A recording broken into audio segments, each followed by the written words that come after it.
Welcome to the special edition of Neurology News Network. I'm Marco Meglio.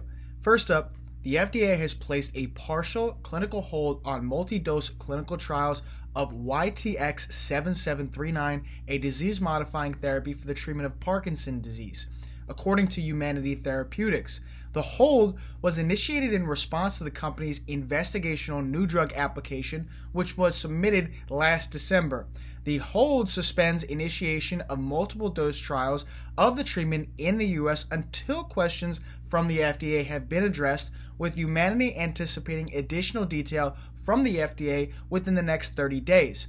YTX-7739 has previously been assessed in healthy patients with results reported from 14 and 28-day multiple dosing studies, as well as in patients with Parkinson's disease in 28-day multiple dose clinical studies.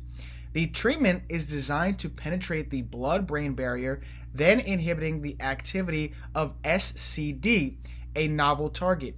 By inhibiting SCD, YTX-7739 controls an upstream process in the asynuclein pathological cascade, and in particular cellular and animal models, it has been shown to rescue or prevent toxicity, according to the company.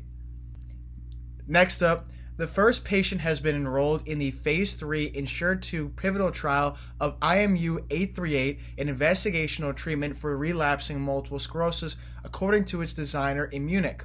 The trial is of a twin of ENSURE-1, with both comprising the ENSURE program to evaluate the efficacy, safety, and tolerability of IMU-838. The FDA cleared an investigational new drug application for the Phase 3 program in July of 2021, and both trials are aimed at providing additional reliable data with the potential to speed up regulatory IND approval. In ENSURE-1, which began in November of 2021, and ENSURE-2, 30 milligram daily doses of IMU-838 are compared with placebo in patients with relapsing multiple sclerosis, enrolling a combined total of 1,050 adult participants at over 100 sites in 15 countries. The primary endpoint is cited as time to first relapse up to 72 weeks. Secondary endpoints are noted as volume of T2 lesions, time to confirm disability progression, time to sustain clinically relevant change in cognition, and percentage of whole brain change, gray matter volume, and white matter volume.